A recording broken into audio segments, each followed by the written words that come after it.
ఆంధ్రప్రదేశ్‌లో విజయనగరం మరియు నంద్యాల మరియు కొన్ని ప్రాంతాలలో మైనర్ మరియు చిన్న పిల్లల మీద జరిగినటువంటి అఘాయిత్యాలు మనం మర్చిపోకముందే గుంటూరు జిల్లా కొత్తరెడ్డిపాలెంలో ఇలాంటి సంఘటన ఇంకొకటి జరిగింది. 8వ తరగతి చదువుతున్నటువంటి బాలికను డెలివరీ బాయ్ తన ఇంటి దగ్గర శవమై కనిపించింది.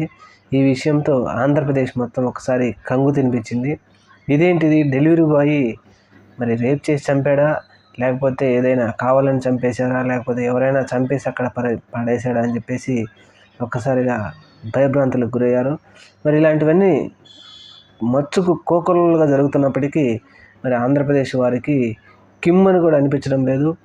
ఆడపిల్ల వైపు చూడాలి అంటే మేము నరికేస్తాం, చంపేస్తామని చెప్పినటువంటి నాయకులు ఈరోజు ఇంత జరుగుతున్నప్పటికీ కనీసం వారిని పట్టించుకుపోవడం కారణం ఏంటి అనేది తెలియాలి.